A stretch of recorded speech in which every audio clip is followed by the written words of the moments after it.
Hello everyone and welcome to the FPL Cougars show. I'm Chris. And today we're doing our first pre-season wrap-up. If you don't remember from last year, we go through each team, analysing lineups and results, as well as picking out any juicy quotes from managers and players, which can sometimes hint to changes in formations or positions. Talking of players, they are under the microscope too, as we highlight those doing well in pre-season with the potential to hit the ground running in game week 1. There also seems to be a handful of value players emerging, which we'll discuss later in the show. So we've got all that to look forward to, plus our latest drafts. Kieran, let's start straight away by looking at Arsenal and their pre-season. I'm going to get right into it. What have you seen so far? Do you like it? Yeah, actually surprised at how well they're doing, to be honest. 3-0 victory against Colorado Rapids, MLS team. Not many sort of first team players in that one, but Niketa, I don't know how Niketia, is that how you say that one? Yeah, I think so. He's looked interesting so far. He's 4.5 million, isn't he? And possibly someone to stick on our benches. He might get some minutes this year. He's looked good. And then they played Bayern Munich. They played a 2-1 win for them. So Aubameyang looked really good in that game, got an assist, and then Nketiah getting a goal again. And then Arsenal versus Fiorentina. This was mostly just sort of underage players, or not the main team guys. And Nketiah getting 2 goals again. Laka came on, got 2 assists, which was quite nice. Aubameyang stayed on the bench for that one. And then Arsenal against Real Madrid. I think Real Madrid are like a week or so behind in sort of preseason because obviously their season starts later. But it was mostly first team, and Lacazette got a goal from penalty, which is interesting because Aubameyang was on the pitch. So I don't know if anyone's interested in Lacazette from that now, maybe. Aubameyang got a goal as well, and Lacazette got assists for that as well. So Lacazette's looking pretty decent so far. What do you think about Arsenal? Yeah, we've sort of said in our previous videos that they've got to the fixtures at the start. Newcastle away, Burnley at home, 2 really juicy looking ones. And if they can get a good preseason on their belts and they can start working together as a good unit, then they could hit the ground running in those games. And Aubameyang and Lacazette are definitely 2 we've had our eyes on it. Like you mentioned it right at the top, it's that Nketiah. I don't know how to pronounce that, but the 20-year-old, because he's a 4.5. He was sort of getting into the team, albeit from the bench at the end of last season. And he's played in all the preseason games. He didn't start in the one against Real, but he came off the bench. And like you say, he scored a couple goals. I think he is looking like a really good benchable alternative to Greenwood. Emery seems to like him, and I think he could be a player I put in my team when I'm rolling out my 4-4-2 formation with a sort of someone you want appearance minutes from the bench. Do you think it's another situation of putting him in instead of Greenwood, because Greenwood's quite well owned? Might if he's not getting the minutes everyone thinks he might get mass sold or sold. He might drop. That's the thing we talked about with Greenwood, wasn't it? With Button in goal. Yeah. And just like the ownership thing. So you say, if Greenwood, who is sort of like the flavour of the month now, the 4.5 million forward pick, if he doesn't start the games like Ollie said he will do, or he's going to be in the squad, let's say, he's going to see sales out, and perhaps this guy from Arsenal could be a safer 4.5 million option with more chance of getting on the pitch. Yeah, agree. I mean, to be honest, that front four of Arsenal, like Aubameyang, Lacazette, Mkhitaryan and Ozil, if they are good players, so if they actually start firing well, which they've scored I think like 10 goals in preseason so far, that's not bad. I'm kind of getting tempted with one of them. Lacazette, I'm not sure on because he's 9.5. I don't know, but then like Aubameyang's been on the wing in most of these games that they've played so far, so. Tahir says Arsenal are a bit hard to gauge. Yeah, so they are. But I do love Ozil's new haircut though. Do you? It's looking really sharp. Yeah, he's up on the screen. Not so sure. Not so sure. I thought they played. I mean, I watched the highlights of the game against Real, and I thought they looked quite good going forward. I know Real probably not as far into their pre-season as Arsenal are, considering their season starts like I think a week or 2 after the Premier League. But I thought Arsenal looked really sharp. I thought Mkhitaryan looked good out on the left-hand side cutting, and he had quite a lot of chances. I don't know if you've seen the highlights from that one, but he looked like a good pick. I think you've got one of your stats sort of rolling out later this week on the Cougars Twitter channel, just talking about Mkhitaryan. He seems to be going a little a little under the radar as a pick, but yeah, he's looking sharp in pre-season. He's not returned anything yet, but he looked really good in that game. I was quite impressed. He's started the last 2 seasons really, really well, hasn't he, Mkhitaryan? So might do it again. Yeah, probably a sneaky pick. What do you think about their defence? Like 8 clean sheets all last season. Like, I want to talk more about defence a bit later in the show, but anything there? Mean, they've only conceded 3 in pre-season so far, so that's not many. 2 against Real Madrid. Yeah, whatever. It's Real Madrid. But yeah, only 1 against Bayern. Bayern had a fairly strong team out.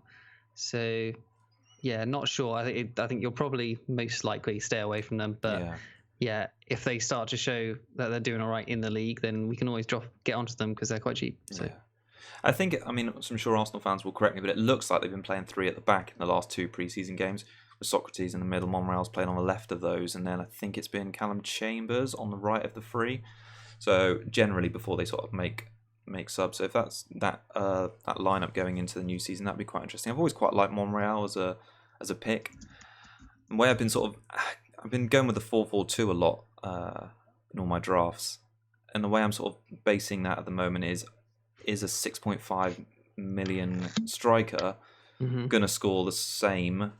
Like, let's say if he scores 10 goals, is there any 6.5 million defenders that are going to get more than 10 goals a season? 10 clean sheets a season.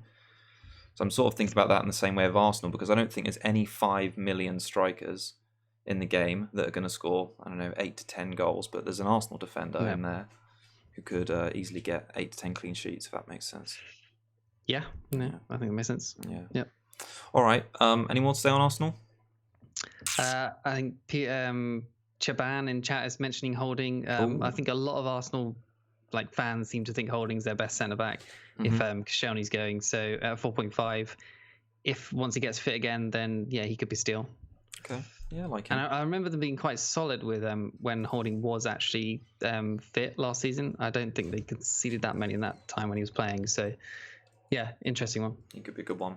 All right, Villa. So that they've got start the season away at Tottenham, and then they've got 2 back-to-back home games against Bournemouth and Everton. What's their pre-season been like? Okay, so they started against Minnesota United, another MLS team, which is a 3-0 win, which I was kind of surprised about because Minnesota are actually quite good. But yeah, that was Grealish with a goal, Lansbury with a Gilbert assist. We're going with it. We're going with it. And Bjarnason with a green assist. So yeah, Grealish apparently looked very good in that. I haven't seen the highlights of it, but yeah, apparently he's looking really good at the moment and looking like he's going to step up quite well to the Premier League, actually. Okay. Obviously, he's maybe not a FPL asset. Like, he probably won't get as much points as we'd like to for that sort of 6 million price. But I think he's going to be a good player in the Prem, and I think he'll do well for them. The one I'm looking at is possibly Wesley, who's got who in the second game got an assist against Shrewsbury in a 1-0 victory for Villa. And yeah, he played about 45 minutes, I think, or something. And interested in him at 6 million. I think their fixtures after Spurs are actually really good. And yeah, I'm interested in Villa, especially attacking wise. Carry on. Yeah, no, I agree. I saw the highlights of that game, and Wesley looked fairly sharp. It was like one of those Villa fans that have put together like a compilation of all his touches, and the assist was fairly nice. I was a little lob through ball over the defence. I actually quite like the look of McGinn. I feel like he's going a little bit under the radar because of Grealish and Wesley. So he's got less than 2% ownership at the moment. He's 5.5. The Villa's fixture is a little bit tricky there. 3 of their first 6 games are. Sorry, they play 3 top 6 sides in their first 10 games. But he did score 6 goals and 10 assists last campaign. I think if he can start showing his form in pre-season, he has the potential, I think, there to be maybe not as good as Fraser last season, but somewhere around that. And there isn't many 5.5 million options at the moment in midfield, so I think McGinn could be worth a look. Yeah, I mean, they've just bought Trezeguet from Egypt squad. So I don't know if he's going to take McGinn's place or anything, but I think Trezeguet is pretty good. He scored 9 goals, 9 assists in Turkey, and whenever I've actually seen him play for Egypt, he's looked really quite good, to be honest. So yeah, I'm actually interested in him as well. Assuming he goes straight in, which I think he should. yeah, he could be a really nice value, like Fraser last year at 5.5. Yeah, I'm tempted on him as well because after that Spurs game, they've got like 3 good fixtures in a row. They do, yeah. And I don't think Spurs are actually going to keep them out. I think Villa might get at least 1 goal in that game. Yeah, I could see that happening. Opening day of the season is always a bit up in the air what's going to go on. What do you reckon in goal for them? Because they've got 2 4.5 million options there. We've spoken maybe for like weeks, it feels like now, that Heaton might be coming from Burnley, reported 10 million. But then at the same time, I keep seeing reports like, he might still sign a new deal, but he's not been playing for Burnley. So Stier's been in goal for Villa recently, 4.5. I feel like there isn't enough 4.5 goalkeepers at the moment, and if Heaton doesn't arrive, I'm actually quite interested in Stier because, like you say, after that Tottenham fixtures, 3 semi-decent fixtures there, and I'm sure in that Spurs one he's going to rack up some save points if he doesn't keep a clean sheet. Yeah, probably. Yeah, I don't really know too much about that guy, but yeah, we do need more options at 4.5 because there's Ryan and Pope at the moment possibly, and then the Norwich keepers, maybe Sheffield United keepers. Yeah, it's all the promoted keepers really. It's not great picking. Yeah. All right, Bournemouth. Right onto the Bees. 1 win and 1 loss, isn't it? Yeah. Yes. For our cherries. Talk to me about Wilson and Fraser because they're like hot picks, aren't they, at the moment? Well, obviously in the Wimbledon game, 3-2 loss. Yeah, I would say obviously stay away from the defense just quickly because they're conceding 2 to Wimbledon. Yeah. But yeah, Wilson 2 goals in that one. Fraser 1 goal in that one as well. And yeah, Brooks got the assist to Wilson's first one. So Brooks is looking okay as well. Yeah. Fraser got the goal in the other game. It was an assist from Ibe, which was against Girona. But yeah, Wilson, Fraser starting well already. It's hard to look past them. King's missed the last 2 preseason games interesting, isn't it? Due to illness, as far as I've heard. But yeah, apparently Solanke and Wilson have been linking up really well. So Solanke is a possible might start the season instead of King. It could be on the cards, and then Wilson, I would assume, would take penalties. Yeah, that would be good, wouldn't it? But yeah, I'm looking at Wilson rather than King. I don't think King has quite the stats to match Wilson or Fraser. I kind of want Wilson and Fraser, but I don't know if Sheffield United are going to give up that many goals. Yeah, I think they're quite solid, so I don't know if to double up. We don't know what Bournemouth's going to turn up. Like scoring 3 against Wimbledon is great because Wilson's got a brace, and everyone's thinking get Wilson in. Like, yeah, he is better than King. I reckon he is worth that 1.5 more. Yeah, definitely. But it's whether you double up because it could be a big win or it could be a 1-0 or something like that, and you've wasted 7.5 million on Fraser as well. So yeah, it's tough. I think we need to watch them in the rest of the preseason quite closely. My take on that is that last season it was much more justifiable to have Wilson and Fraser in your team because they were a lot less expensive. Whereas this season, they're going to take up a lot of your budget having those 2 in your squad. Yeah, I do like Fraser. I mean, didn't have him in my team enough last season. I was having a look back at it, and I think it was like 16 or 17 game weeks out the 38, which is big sort of opportunity missed. You had him right at the start, didn't you? And yeah, was one of the reasons why you had such a flying start. And I feel like he's one of those players, a bit like Sigurdsson at Everton. It's just going to tick along. He played nearly the maximum amount of minutes last season, and he's just going to pop up with goals and assists when you need them. I think it's an interesting one looking at their defence. I just eyed it up. So Daniels and Francis are still out. There's been those rumours about Ake maybe going somewhere. City was like a really small rumour. It sort of came and went again. But I wonder if there's going to be a player that breaks through and takes the position of Daniels and Francis. I mean, Rico started in their last pre-season game. The one they lost, was it to Girona? Yeah. He's only 4 million. I think it would be... that's new Stacey signing, I think it's called. Yeah. Jack Stacey, is it? I think it is, yeah. Yeah, I think if anyone's going to break through, I reckon it'll be him. But yeah, Rico could possibly. I don't think Rico is a bad player, and I think 4 million is quite cheap for him. So I don't really know why he's not got his chance there. But can't really see many clean sheets. Just like last year, I think they're going to be too unpredictable. Yeah. Well, they make up for it though, don't they, by being a good sort of attacking outlet. So we don't often rely on Bournemouth for defensive clean sheets and attacking returns. Sorry, we're talking about Stacey just then. Is Stacey in at 4-5? Yes, he is. Yeah. Okay, well, that's a bit of a shame. Adnan N in chat was like, what do you think of Wilson and King up top? Is that a good idea? I mean, I've had that in my last 2 drafts, I think, had them both up top, but I've gone off King quite a lot recently. I think Fraser's better value. Obviously, it's $1 million more, but I don't think it's the worst idea if you trust King, but I personally don't. So, yeah, I'm not going to be doing that. No, that's fair enough. I think the more I've looked at it, I think Wilson is worth the 1.5 million more.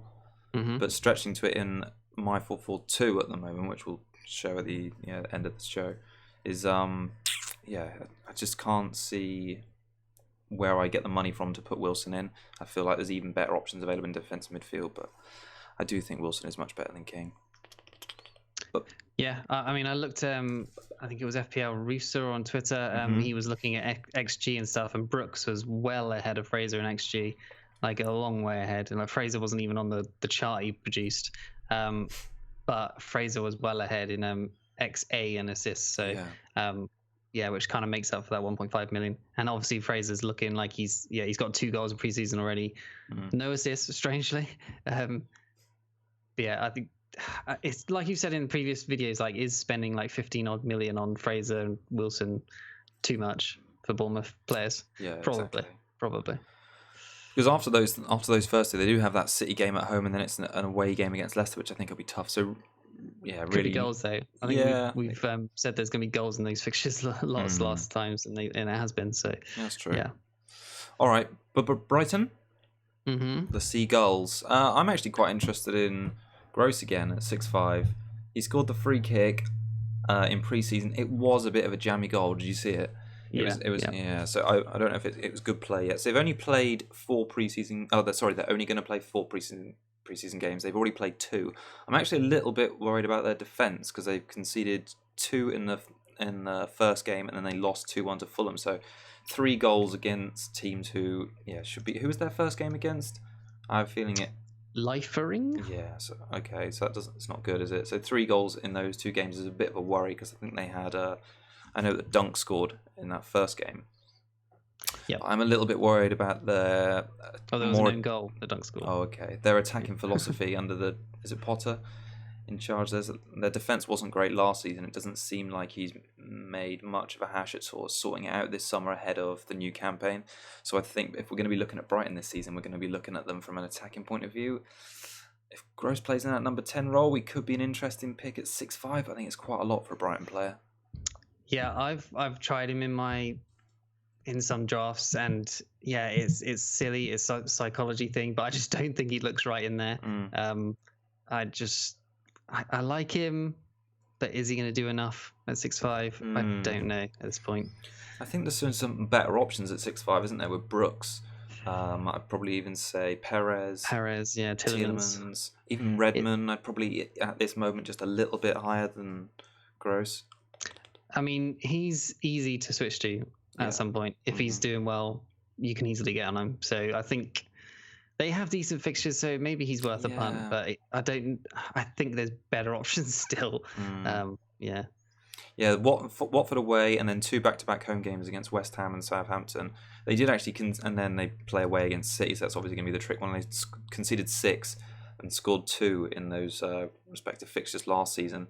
So if their defence doesn't improve, then I could see them conceding a similar amount in those ones, to be honest. Is there any other players, bar even Gross, like a little bit, you're considering in the Brighton squad? I know you had Ryan for possibly, a while. Okay. but that's it for now. All right. Well, let's move. Ryan possibly as well. Yeah. Should we move swiftly on? Yep. To the Clarets and Burnley, because they've got a very mixed bag. I'd almost say rough start, really. They've got that nice home game against Southampton on the opening day. Then they've got Arsenal and Wolves away before Liverpool rock up at Turf Moor. It's Chris Wood, isn't it? Chris Wood's the man at the moment. He's been stat padding. He's been stat padding against these teams. But yeah, his goal involvement or just involvement in general over preseason is well above anyone else at the moment. Yeah, I think it's 7. So he's had 6 goals, 1 assist, which is really good. And it's not just all in one game. He got a hat trick in 1, but then he scored in their first one against Fulham, a hat trick against Accrington, an 8-2 victory, and then 1 goal in a 3-1 victory against Port Vale, and then 1 goal against Fleetwood Town. I think it was yesterday. So yeah, he's smashing it at the moment, He's and doing it's really well. that sort of pre-season form was what led me to get Fraser in last year. And I think it's hard to, like, yeah, everyone says don't bring in players because of pre-season, but I did that last year, and I got in Fraser, and he popped off, and he had form. Yeah. So yeah, Wood, like in comparison to say Barnes has got no returns so he far. hasn't, has he? He's not. Yeah, he's having a quiet one. And Wood's got 7 goals, 1 assist. So it's hard to look past that, right? I mean, Burnley do have hard fixtures, but as someone who's scoring for fun in preseason against obviously not great opposition, but he's hard to look past at the moment. He is. Yeah. No. Well, I was looking at their average minutes per game. Wood and Barnes, this is over their preseason. I think actually Barnes has averaged more minutes per game than Wood, so have not returned in all the games they play so far. They've played so far, because Burnley love pre-season, don't they? Like Sean Dyche has this philosophy where they play 2 games back to back on the same day, and they've done that twice, and basically uses the whole squad. So it's a little bit of a mixed bag trying to work out what the first 11 is. But at the moment, Wood is shaming Barnes in the pre-season, and I kind of like him as a pick. Again, 6'5" for him as a striker does seem a little bit steep at the start of the season with these fixtures. Yeah. But past that, I think it's game week 8. I think Burnley's fixtures turn a little bit. I think he could be one to watch there for people who potentially, like me, are going to be playing 2 6.5 million forwards, and they want to switch them out as and when they get to a good fixture. Yeah, I think it's game week 5 they get good. Oh, is it? Okay, might even be sooner than that. That's good. I'm looking. All right. Yeah, game week 5 they got after Liverpool at home, and game week 4 they got Brighton away, Norwich home, Aston Villa away, Everton home, Leicester away. That's pretty good. That is all right. Yeah, it's a shame to be, if they weren't 6 million, I think they'd be a no-brainer. I'd be 100% have them in my squad. Yeah, definitely. But yeah, that 0.5 for a Burnley attacker that you don't usually associate with goals, is hard to swallow. But it is, because when you say, do you want Laporte for 6'5", or Van Dijk for 6'5", or Chris Wood, or Ashley Barnes for 6'5", and that's the way I've just, this summer especially, I've been looking at FPL more and more. I'm rather than thinking who do I think's a better player for that position, I'm thinking about the value, and I think that's the way I should be thinking. We should mention that Joe Hart played, shouldn't we? Yeah, but I think Pope had some sort of niggle, as far as I heard, and it's not serious, supposedly. It's just, a niggle that just kept him out. And it's interesting because Heaton obviously hasn't moved, and Heaton didn't play, wasn't in the squad, and Hart played instead. So that sounds like Pope should be number 1 when he's back. Yeah, that was good news. I actually read that match report and did a little Control F and just tried to look for any mention of Heaton. I was like, they've given up on him. He's gone. Yeah. So that was good. We're still a bit unsure about Gibson, aren't we? Because he's a 4.0 million defender. He's played some minutes, hasn't he? But 4 million players do get minutes in preseason. So, don't know at this point. It's hard to say. All right, Chelsea. They've got a fairly decent start. After United away, they've got Leicester away, Leicester at home, then Norwich away, and Sheffield United at home. They had a bit of a mixed bag of a pre-season before the Barcelona game, but they turned it on, didn't they, against the Catalans?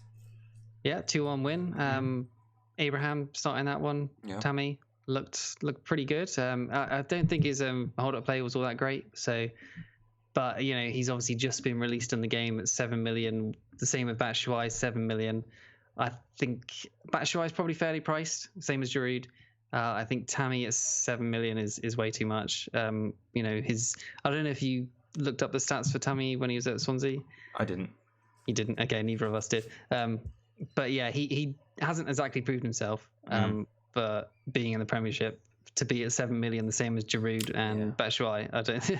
That's strange to me. But I think it's probably smart pricing from FPL just to say that they don't want a 6 million Chelsea first choice striker smashing it up. But to be honest, I'm thinking about saving 0.5 in my bank from like a 6.5 million striker if I do get them, to be able to upgrade to one of the Chelsea strikers in game week 3 or something, to get on whichever one is starting the season hot, is nailed on. I think that seems like a good good way to go. And they've got good fixtures from Game Week 3 for ages. So yeah, I think it's a shame really that Giroud was already in the game and priced at 7 million, and them having to add them in it, because looking at the minutes they've played so far, so Batshuayi's played the most, 155, then it's Giroud on 120, and then then Abraham on 105. So with the fact that Giroud was in there first, I feel like they were stuck in a bit of a difficult position really, because they don't know who's going to be the first striker, and they don't really want to give us a bargain option by putting Abraham and Batshuayi at 6.5 or 6. So I'm not that surprised that it's 7, but I'm a little bit disappointed because that's not really a price point I want to pay for any Chelsea striker at the moment.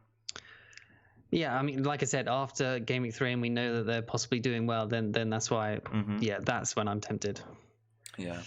I was going to say about Alonso, just because I love talking about him. I noticed he didn't start the game against Barca, but he came and got an assist, and before that, he'd been giving some interviews to a couple of daily newspapers, and he'd been saying about how Lampard's system is really suiting his style of play, and it was good that Lampard's given him freedom to move a little bit further forward, and he likes that he wants his wing backs to push up the field and get involved. And I got so excited when I read that. I thought, oh, Marcos Alonso, he's coming back. So then I was absolutely devastated in pre-season terms when he was benched against Barca, because I thought this is going to confirm it. Alonso's back. And just the dream was dashed. I think Azpilicueta and Luiz look like the most nailed Chelsea defenders at the moment. Yep. They played the most minutes. I mean, Alonso did come up in the second half, didn't he? And he got the assist. So, that's not going to, bring his chances down any bit. No. So, I mean, Zuma as well, 5 million starter or possible starter while Rudiger's out. It could happen. Yeah, I think it could happen. He's 5 million, isn't he? Same as Christensen. So those two who are going to partner Luiz, one of them is going to be 5 million. Yeah, and Lampard had been doing a few different things. So in the first couple of games, he'd put Azpilicueta in centre back position with David Luiz, and he played Zappacosta on the right. So that is still a bit up in the air. But we're going to find out about that. There's not at the Super Cup, are we? We're going to be a pre-season game before we're going to have. I was thinking Chelsea were in the Community Shield, but they're not, of course. No, they've got they've got Reading to play, Salzburg, and then Borussia Mönchengladbach as their last 3 pre-season games. So all 3 of them should be a good indicator for who's starting in defence, I think. Yeah, and Mason Mount came in at 6, didn't he? Yep. Yeah, do you like that price? I rate him. I do rate him, but it's just if he's nailed down or not, because there's competition with Barkley, isn't it, for that? And Ruben Loftus-Cheek, when he's fit, is probably going to be in his place as well. Cho, I guess he'll play on the right attack, I guess. Yeah, I think he will. Yeah, so there's plenty of competition for his place. So I don't know, but I do like him, and if he can nail down his place, then 6 million is a bargain. Coolio. Crystal Palace? Yeah. I'm actually really not hyped about Crystal Palace at the moment. I've got a void at the moment. Yeah, what's going on? So 1 goal in 3 games, and it was Benteke in the first game they played. Yeah. And Sky Sports reporting Zaha handed in a transfer request. Oh, really? Is that recent? I think that was yesterday, maybe. Okay. And it just doesn't feel like there's anything there to get excited about. In the first draft video we were talking about Max Meyer because he got an assist for Benteke, but he's not played. He didn't play in the second game.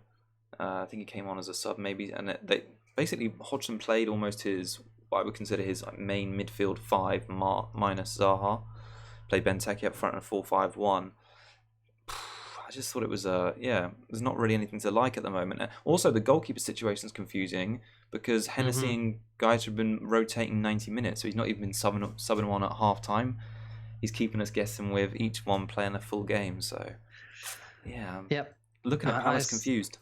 Yeah, I said last week, I think, that I don't like Palace with Benteke in there. So, and it's not getting any better if Zaha's going. So, no. Even Roy came out and said that their defence is in tatters, isn't it? It's worrying. Like they in one of their other games, they conceded 6 to Barnet. Come on. I don't think it was their full starting at all. But avoid. Sorry. Does that make you think you got to double up on Richarlison and Sigurdsson game week 1? I did think about that actually. Yeah, I think they could go crazy. Actually, Everton. They could. They started well last year, didn't they? Everton. Richarlison got brace, wasn't it, in the first game? Yeah.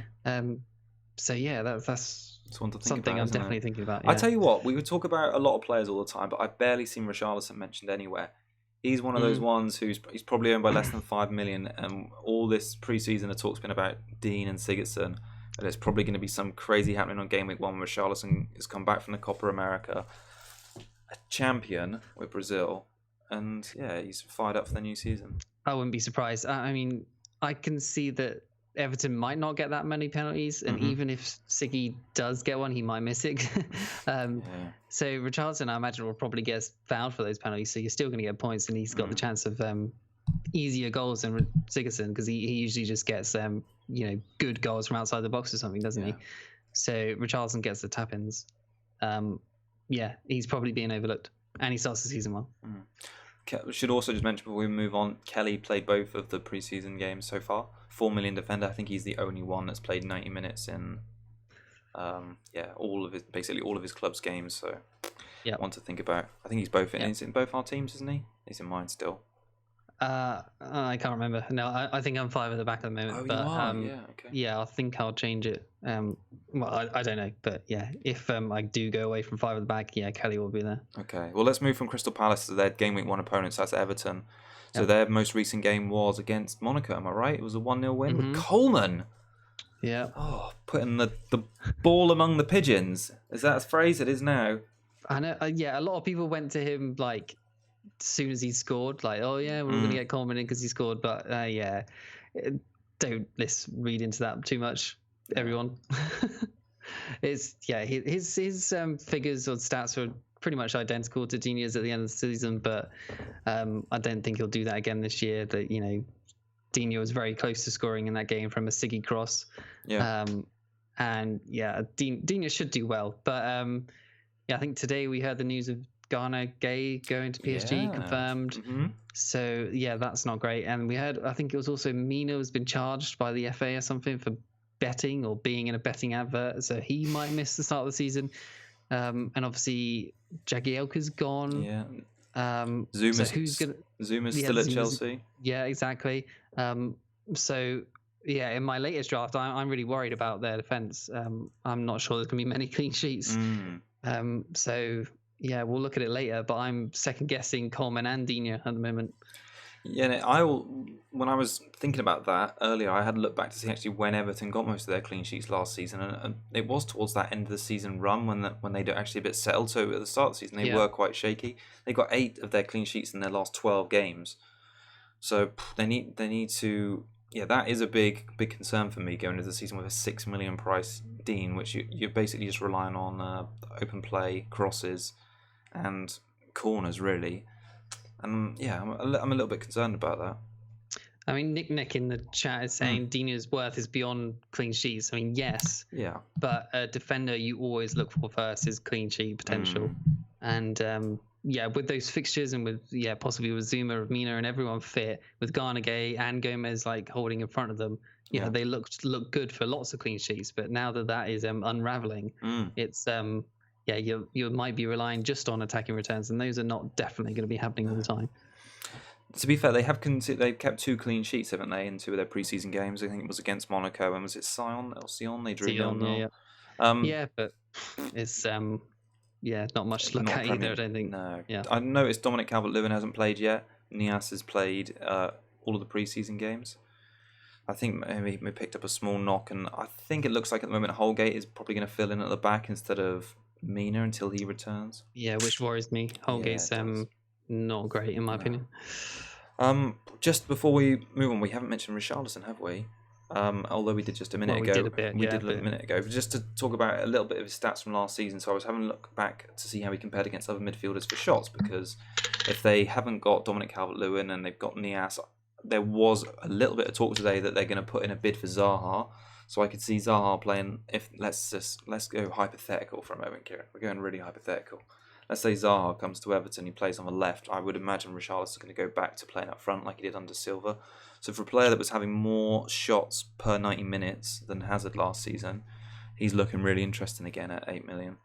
In an Everton side with Zaha and Sigurdsson and probably Bernard behind him. Is this just one rumor come out? Is there Yeah, normal? I think it sort was of on like Sky press Sports coverage? again. I don't know. Sky Sports are probably trying to get people to bet on stuff. They're putting something out there and are saying, "Oh yeah, you can get some great odds on Sky." I mean, he said he wants to go to Arsenal, right? He did, yeah. So they're gonna have to pay a lot to get him to go to Everton. They are, and I can't really see that happen. But yeah, hypothetically, that would be great. They paid 50 million, didn't they, for Richarlison? I think it was quite a lot. I think it was that. So they've obviously got some resources there to make some big bids. Yep. Big bids. And Nick next mentioned Bernard. Is that someone you're interested in? I've not really been keeping an eye on him, to be honest. No. I've not seen him do anything in pre-season. I can't remember him having much of an impact FPL-wise last season. So yeah, he didn't do much. Yeah. No, so yeah, not really. I think he'd be overshadowed, wouldn't he, by Richarlison and Sigurdsson.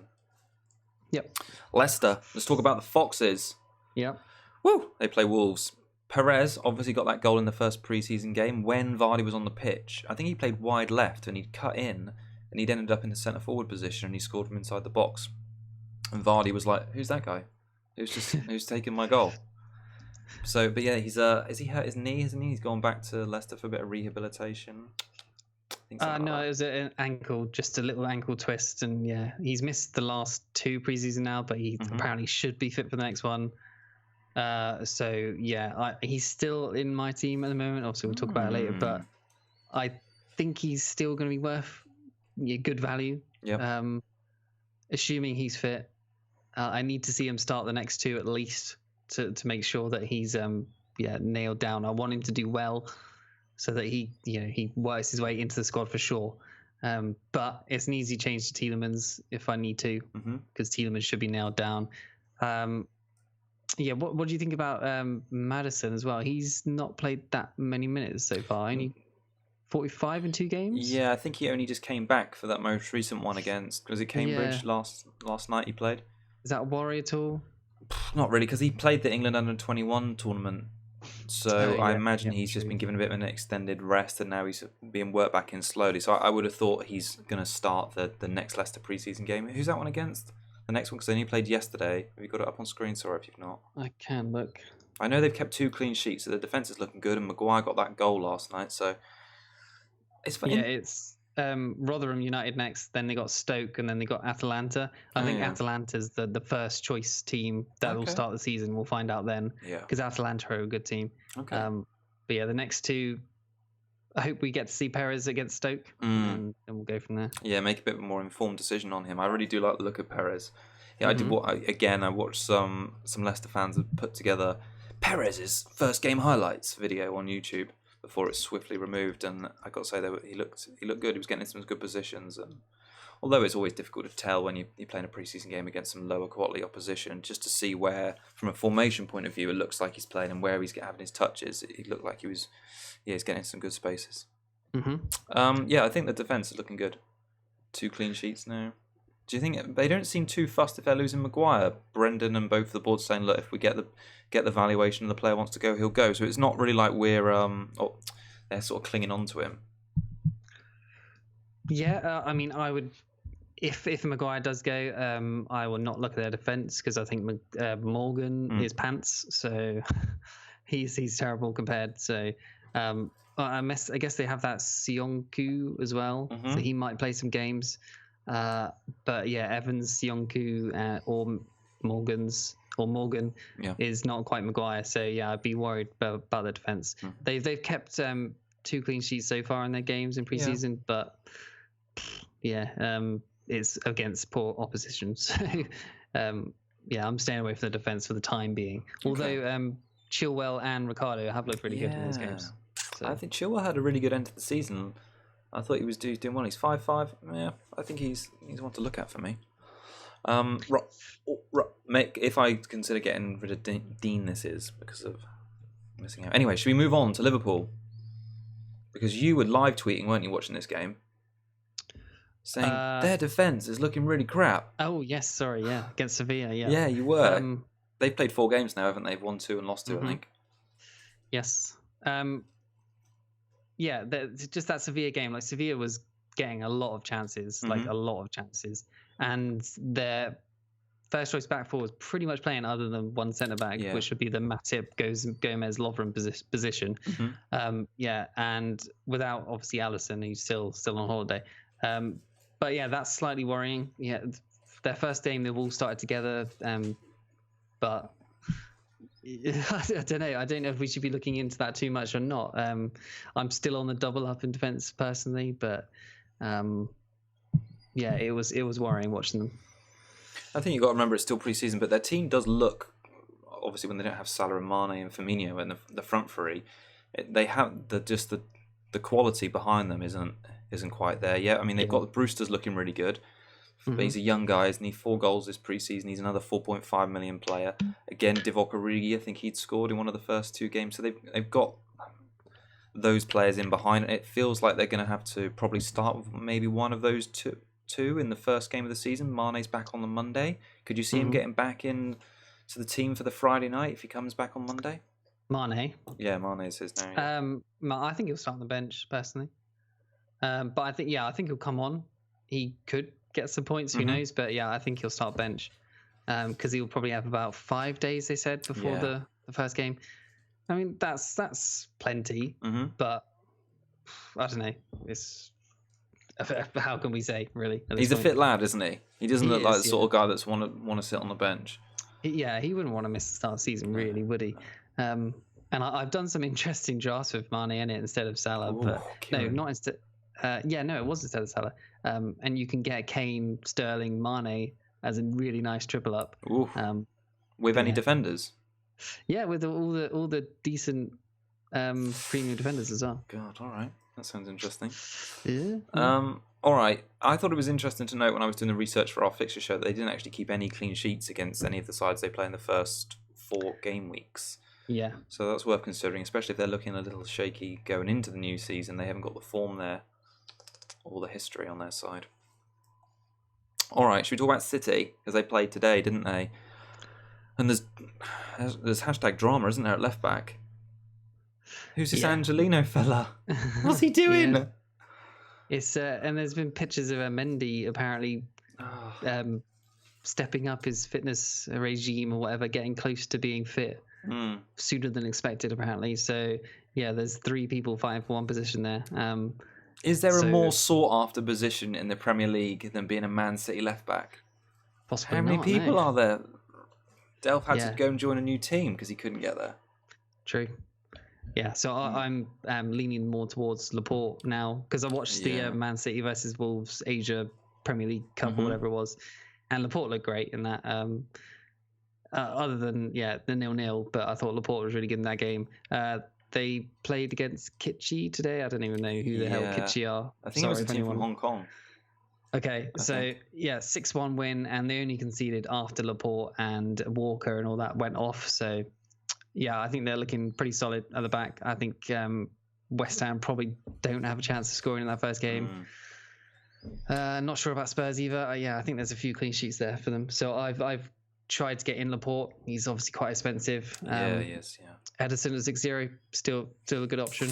But yeah, do you want to talk about Sterling? Looking really good. Yeah, well, I was also going to talk about Sane as well. So as well as Sterling scoring 2 goals in sort of his first preseason game, he got another 1 today, didn't he? And set up another. Was it 2 he set up today? 2 assists as well. Yeah, so he's looking really sharp. For a while, maybe last week, people were starting to bring KDB into their teams. He has, I think he got 2, was it an assist in the first game? I don't think he got anything today, did he? Yeah, just 1 assist. Yes, he did get an assist, I think, because it was shot off the keeper that rebounded. Okay, one of those. All right. Yeah. But it just feels like he's been playing a bit further back, hasn't he? Didn't Pep come out and say he wants to be sitting a bit deeper? I haven't heard that quote, but yeah, he was a bit deeper. I was going to mention Sane as well, and I thought I'd catch a bit of a stick from you possibly, and possibly the chat, but he's looked from who? Good in preseason for Sane. Oh yeah. Got an assist in the first game against West Ham, and then 2 goals today and an assist, I think it was as well. Yeah. So 2 goals, 1 assist or 2 assists. It's pretty good for Sane. And imagine that he's only played 45 minutes in 2 games. It was 45 minutes in both games. Sorry. Yeah. So 90 minutes over 2 games, 2 goals, 1 assist or 2 assists. I can't remember what it was, but that's pretty good. Yeah, it's good. what I was going to say about Sane is it's still a little bit up in the air what's going to happen with him and Bayern. I don't know if you saw that. Is it Niko Kovac? Is that how you pronounce the Bayern Munich manager's name? I believe he'd given an interview to either a newspaper or television after one of their preseason games, and he'd said, "Look, we're still interested in Sane. Everyone knows we're interested in Sane. It's whether we can get the player to come." So I imagine there's a bit of a standoff at the moment. Are Bayern going to stump up the money to play for him? But in the meantime, Sane's doing himself no harm by playing really well, and it was these. I was having a look back at how Sane did against these teams last season as a group of 4 to see how they compared. So I'll just compare him with the other City strikers. So he got 3 assists and 2 goals. Aguero only got 1 assist and 1 goal. Sterling actually did just edge him. He got 2 assists and 3 goals. But Sane was the second best City attacker basically for these 4 fixtures last season. If he's doing well in pre-season, he's looking good. He's one of those we've barely seen any drafts with him in. If he stays, I was trying to make one today, and it's tough, but he's 3% owned. Sane at 9.5 million. Yes, he might get rotated, but I don't know if you saw the quote from Pep today saying like, "Yes, we know Bayern are interested, but he's staying." He said like they're not selling, and he also said like, "I really like him. He can still improve, but I really like him as a player." Yeah. So that's Pep doesn't really say that very often about players. No. So, and obviously he's showing his form now. That means I reckon he'll start the first few. No? He started that game. I remember it quite distinctly. He started that away game against West Ham, and he and Sterling just had a field day against them, and he racked up a big double. I think that actually might have been the game last season where you thought, Jesus, I need to double up on Sterling and and Sane, and that's when Salah went out. Yeah, everyone in the chat is saying they're scared of Sane. Like, yeah, so am I. It makes sense to be scared of him after what happened last year, but you can't really hold that against him. He's such a good player. Yeah.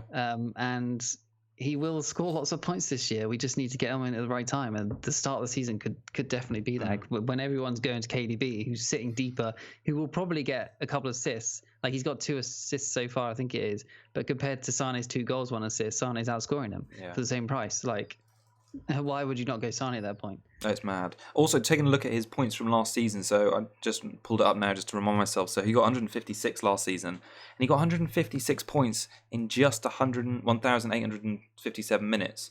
There's a potential like 1,400 minutes he didn't play. So if he played all of those on top, he would have finished, near on 260 points? That'd be mad. So, I mean, if he kept up his consistency. So I think he's one of those where if he's in the team in that Community Shield game, Sane's affecting my draft, basically. He's only 9.5 as well. Yeah, exactly. I'd love a double up, Sterling and Sane. So would I. I've been trying to make that work all day. It's not really happened, but I do want to make it happen. The only way to make it happen is losing Wilson, which I don't like. Yeah, but we'll see. Before we move on, I should also just say that last year Man City's defensive record against their first 4 fixtures was impeccable. They kept a clean sheet against 3. Well, I say impeccable. Very good. They kept a clean sheet against 3 of the 4 of them, so that bodes well. Yep. Should we move on to the... I'll definitely have a City defensive cover, that's sure. Oh, yeah, for sure.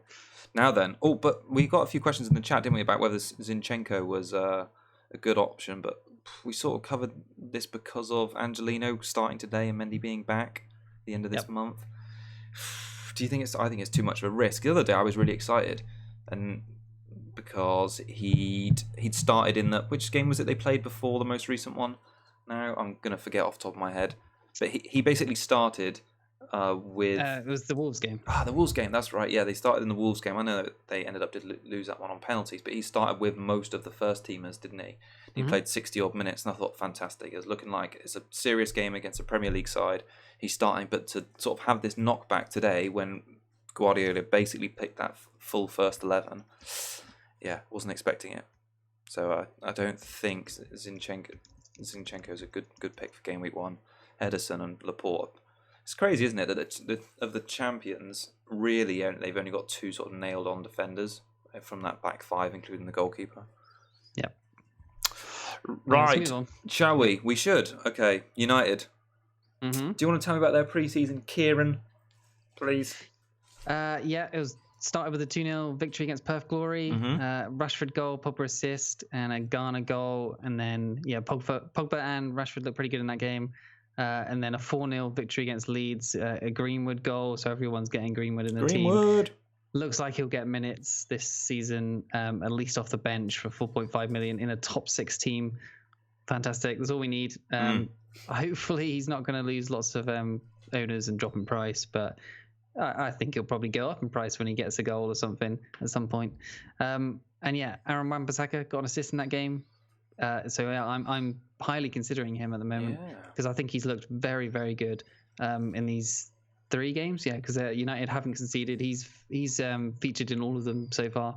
I'm definitely looking at Wan-Bissaka because it's written in the stars that everyone doesn't look at him because he's gone to United. They're playing Chelsea. But he's like last year, 15 points, probably get an assist, a clean sheet, and he'll be in my team and nobody else's. But I guess we'll see. I was going to say, well, you say that, man. He's the casual's dream pick at the moment. Actually, no, that's true. That's true. He's in like 32% of teams. It's crazy. So in fact, we've all got to fear Wan-Bissaka game week 1, which is a worry. But I've never seen him so far forward. He was opening them legs. He looked good, didn't he? Way more attacking than he was at Palace, I think. Yeah. And he used to be a winger, so it sounds like Ollie's just going to let him go up there, and he looks good. Really, really good. I didn't even know he could run into the box, but my word, Kieran, he ran in there. He does, yeah.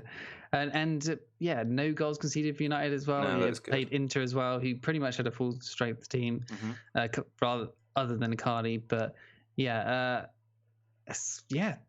clean sheets for United so far. They got Spurs next. If they keep a clean sheet in that, I think everyone will be looking at him.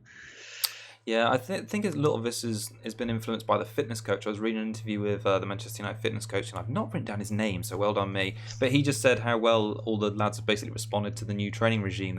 He didn't think, he and Ollie sort of shared the view they weren't very fit towards the far end of last season, and that sort of explained half of their burnout in the second half of the second half of Ollie's stint in the end of the season. So they look sharper in the preseason games I've played, and obviously that's paying dividends for those clean sheets and general good play. It looks like Pogba's playing a little bit deeper. Don't know if you've noticed that. He's playing like in the 2 in front of the defence at the moment, rather than playing forward in a 4-3-3. They look like they're playing a 4-2-3-1.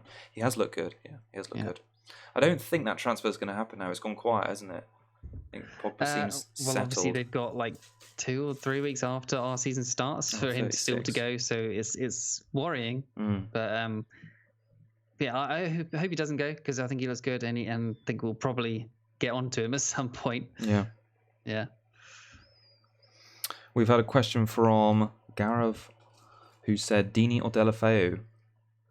Do you want to do that one first? I think I had a conversation about this on Twitter the other day, actually. I like Delaffei. I think you do too. Yeah. Just because, less minutes, more pretty much same output as Dini last year. But Dini has penalties, so that's something to consider. But Delaffei will probably be the one that's fouled to get the assist for the penalty. So, I think overall Delaffei's probably the better goal threat. But is he going to stay nailed on? I think he probably will be. I think he's their best player. Delaffei for me. Yeah, I quite like that. He asked quite a few questions, and it's all shown up in green, and I don't know why, but I'm excited about it. He also asked what our thoughts were on Richarlison and Sigurdsson. Is there a better value at 8 million? We sort of touched on this earlier, just for your win, Gurav. But we sort of said... Someone's saying Siggy's just got injured, so that might be... Ooh... Interesting. Rolled his ankle. He's out for treatment. Hot news! I love hot news. Love hot news. Well, there you go. Maybe that's the answer to that question. Yeah, Richarlison. There you go. And also, one of his other questions was most likely 4 million defensive starter. Now, we were going to get onto this a little bit later. There's 2 which have sort of cropped up, as well as... Actually, there's 4. There's 4 now. Maybes. Yes. Kelly, Kieran. Yeah, okay. Who's the other one that you know of? I know of Lundstrom at Sheffield. Oh, yeah, that was one of the ones I was going to say. But other than that, I don't know. So there's Kelly, Lundstrom. As Grant Hanley has played the most defensive minutes for Norwich at 4.0. Yes, of course, because 2 of their centre-backs are injured, aren't they? So maybe he can worm his way into the starting lineup. I don't know. He looks quite interesting. Who was the other one? Ben Gibson, I was going to mention, if Tarkowski gets a move. Those are only 4 potentials. Otherwise, it's quite slim pickings, isn't it? Yep. Talking of slim pickings, should we talk about Newcastle? Did you want to mention Martial possibly quickly? I think he could be value this year. Maybe you mention him. Well, I haven't really got any stats, but I think it's 7.5, possibly in the start.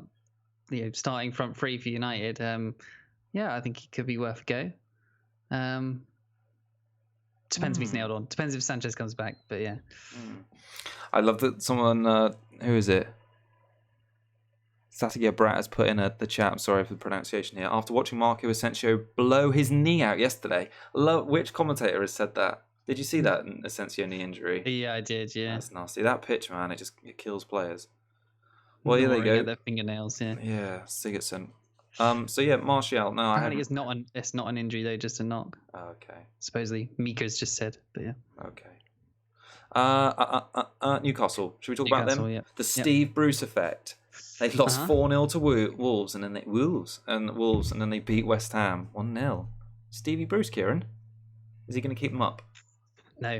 No, sorry. I've got so many notes for all these other teams, but this barely nothing here. It's like a blank void in my notes for Newcastle. Afraid. Muto got the goal. Joe Linton's just been signed. I suppose he'll be the solo up front. 6 million in the game, I think. I'm not sure he's definitely added. Not much to say there. I don't think Joe Linton was particularly good. He was okay for Hoffenheim in the Champions League last year. That's all I really saw of him. But not. Almiron's a good player, but that's all they have going. Yeah, sorry. Let's do a quick competition for the chat and you. All right, everyone in the chat can guess how many goals Mutu scored last season. Do you know? I'm going to say 1 or 0. That was you get. Well, which one are you going to guess? 1. Okay, everyone who gets it right gets a thumbs up. So everyone can guess while we just talk about Hayden as well. I think he is the potential for a 4.5 million fifth midfielder. Maybe a little bit safer than Dendoncker. You see that? No, I don't see him safer. No. Oh. Why? Why would you say he's safer? Well, because he's played the most minutes of midfielders for Newcastle this pre-season, and he looked good towards the end of last. I just thought he might be a good option, more nailed than Dendoncker, especially if they're in the Europa League.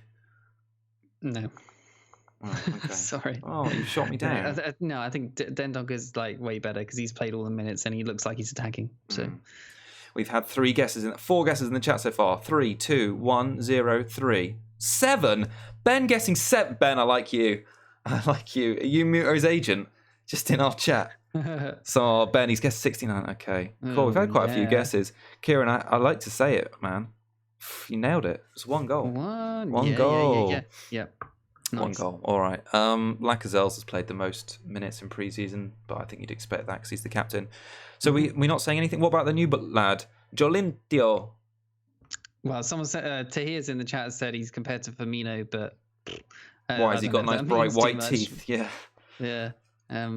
No, I'm not expecting much. I'm sorry, Newcastle fan, and their fixtures are terrible. So, just once they get better, then hopefully they're doing okay, and we can maybe jump on some, but not for now. Not for now. Okay.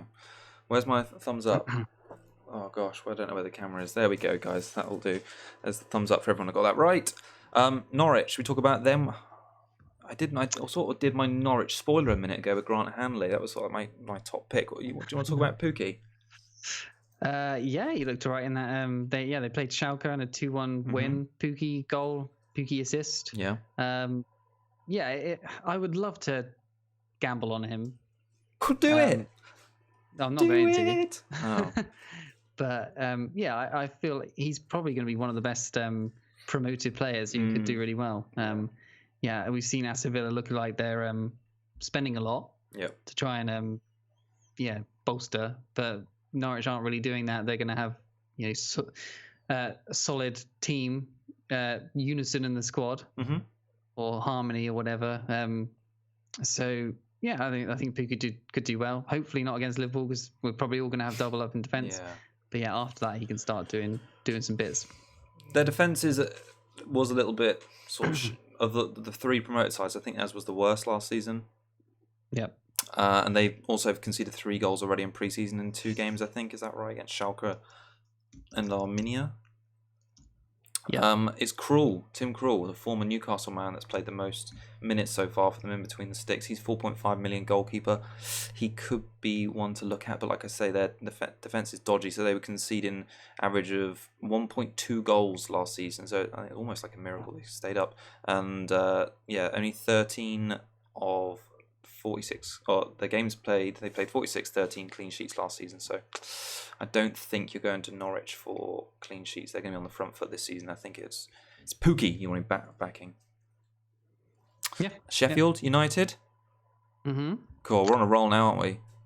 Lundstrom has started most of their minutes so far. 4-0, a defender in the game, but he's been playing in attacking mid, so that's interesting. I know a lot of I've seen a lot of Blades fans on Twitter say that he played made 9 appearances for them last year, so he was barely playing at all. And these preseason minutes don't mean much at all here, and they don't think he'll do much. But I don't know, a 4 million defender playing in attacking mid, it's got potential, and he's looked like he's been very impressive according to their manager so far. So 4 million defense fodder. Hopefully gets some minutes. Why not? Yeah, I like it. And we also had quite a passion talking about people who are backing their teams. We also had a passionate fan, didn't we, on our last video, bigging up Sheffield United's prospects ahead of this season. We sort of said they've got a really tough, a fairly reasonable start, but we weren't sure how they were going to sort of approach the Premier League. We weren't sure how they were going to get their goals.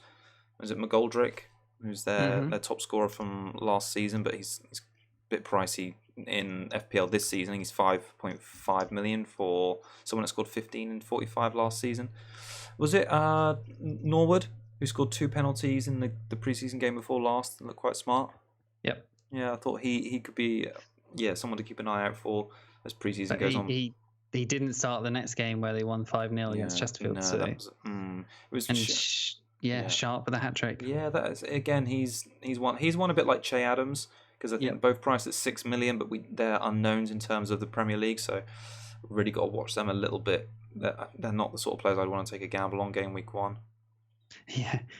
No, I agree. But he's interesting for sure.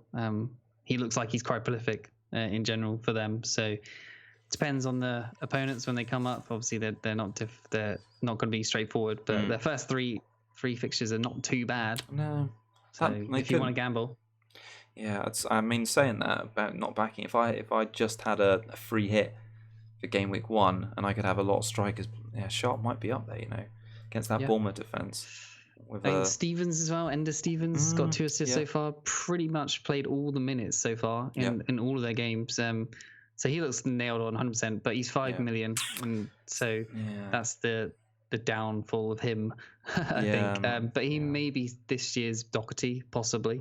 So we may get on him at some point, but not from the start, I think. All right, Southampton. Do you want to tell me what they've been up to pre-season? Yeah, a 1-1 draw. Old Adams in the first game against Old Tash scored within the first few minutes, I think, which is interesting, obviously. And then a 3-1 win against Preston. Ings got a double, which is also interesting. And then a 4-0 win against Guangzhou Evergrande, with Adams scoring in the first minute or so as well. So I think Adams has had 2 goals, 1 assist so far, which is good. Yep. And Ings 2 goals. So I imagine they'll both start the first game. I would think, and I'm kind of interested in them. As we saw, Hussein Hartle or whatever was making them better at the end of last season, making improvements. He's got a full preseason with them now. I'm expecting mid-table for Southampton this year. I think they're sort of building something there. I thought Hasenhüttl was quite a decent manager in the Bundesliga. I agree. And he's made a good impact, like you said. The second half of last season kept them up quite comfortably in the end, and I think they look good. I definitely think he improved Redmond quite a lot, and he was sort of key to that. So the opening 4 fixtures last season, Redmond was quite prolific in. So if he can sort of get his pre-season up and running, he'd begin to interest me as a 6.5 million. And like you said, quite like the look of Adams as well. I saw the extended highlights of both of those games he scored in. Looked quite sharp and took his chances well. It's always a worry when sort of like another striker scores. you know what I mean? It makes it even a bit more difficult. So the fact that Ings, who's sort of been around the block a little bit and feels like he's been at Southampton for a while without really doing lots, is scoring in pre-season as well. So I'd be kind of interested if they began to play a 4-4-2. I reckon they will both start, honestly. I can't see why they'd spend that money on Adams and not start him for be a bench player, because he's a House and Hootle signing. Like, that's true. Why would they not play him? That makes sense to me. But yeah, Ings obviously still on penalties, so there's the one up on Adams there. But I think they both look like they could do well this year. I have always quite liked Danny Ings, and same. I think if he gets a decent run in the Saints side at the start of the season, he could be one to watch. It's just those home games are tricky against Man United and Liverpool in their first 4. Yeah, and I know I mentioned him on Twitter, and pretty much everyone was saying they just don't trust him because of his injuries. Which fair point. yeah. Should we talk about Tottenham? They've only played one game though, haven't they? If you don't count, did you see that video on Twitter earlier of Dele Alli, Kane, and Lamella playing like 100 Asian school children? I saw it, but I saw it like kind of on the feed, but I didn't watch it. But yeah. Dele Alli dived for a penalty, which is quite good fun. Of course he did. They look quite good against Juve, I thought. Quite strong. Yeah. Kyle Walker-Peters is interesting. 5 million. Seems like Aurier might miss the start of the season. I think Walker-Peters will probably start against Vela. That's my guess. And then, on the other side, they got Davies and Rose, but Rose is said to be possibly leaving. If he does, Davies, I think he's 5'5", right? He could be a great option. But he's actually out at the moment. He's recovering from an operation, so it's not even set in stone that he'll be in the team. I think you're right on the other side. I think Walker-Peters looks like a shout to start the season at 5 million over there, right back. Were you surprised by Trippier moving to Atletico? Slightly, yeah. You don't really see that many English people go abroad, do you? So especially someone who's in a first team setup. It was a surprise for sure. But like I said before, I don't think they'll definitely keep a clean sheet against Villa, and then they probably won't against City. So then you're into the third game owning Kyle Walker-Peters. You might be rotated. I'm not so sure about the defense. Yeah, no, I get that. They're all decent value options. I suppose the thing about Tottenham, they've got some great home fixtures at the start of the season, but it's those away games in the first 4, away against City at the Etihad in game week 2, and then obviously they go to Arsenal in game week 4. It's a shame they're sort of like sandwiching some nice looking games against Newcastle and Villa. How many times have you tried to squeeze Kane into your draft? More than 5 times? I did after that goal, obviously. But he quickly went out again. I don't think he's worth it still. I mean, I think I said to you just on comms the other day, just like if he was scoring a tap in or just like a goal from like the 10-yard line or something, or whatever, like then I'd be more intrigued or more interested because he's getting in the right positions to do that, to finish chances like that. He's a striker. He should be poaching goals. Yeah. Scoring wonder goals is fantastic. Great goal. But you don't get that every week. That's not going to happen very often, and that doesn't get you FPL points much. No. He did get in the chance, get in really good chances. He could have scored a hat-trick on another day, if he finished properly. So that's a good sign. But I think the value is still in having Sterling and Salah as your premiums. So, Kane not for me, but I can see why people would go for him. A lot of people think he might be top goal scorer this year, or top FPL point scorer by the end of August. And I don't know, we'll see. But for me, no, I've got other plans. It's a classic case of what we're used to with Kane in regards to shots. I think he had 4 in that second half against Juve, and he only obviously came on at half time. But we were so used to that last season, weren't we? When he was playing games, we were saying, look, he's racking up all these shots. He's got to start tucking them away. But it was just his chance. Well, the percentage of chances he was actually taking was way down compared to previous seasons. I do think he's got the potential, and he's a good price this season at 11. I think he is going to provide a bit of competition for that golden boot, as you'd expect. So whether he can outscore Sterling or Salah, that's a big question. I imagine everyone will probably get onto him at some point this season at 11 million. But yeah, just to start with, I'm not sure. I don't think they're going to smash Villa, basically. But I think Lucas Moura could do well. He looked mightily impressive in that Juve game. Yeah. Goal and assist, looked much better than Kane did, in my opinion. And for, I don't know, what is it, 3.5 million cheaper or something? Or 4.5 maybe. But yeah, he's really, really good. Yeah, I liked him, and I fancy him to start the first 2 games at least. But City game, tough. And then Son coming back, possibly rotated. I think he's a transfer waiting to happen. Yeah, he is, isn't he? That's the But problem. he could score really well in the first game, so it's a calculated risk. I'm not sure. I got burnt by Moura last season, but he had a really good start to the season. Yeah. And he played at the start last season because someone was out. Was it Kane who was out last season? Or maybe he was just in the team. No, sure. It wasn't. Kane was in the team. Remember, he played really well, didn't he? And scored a hat-trick away at Old Trafford.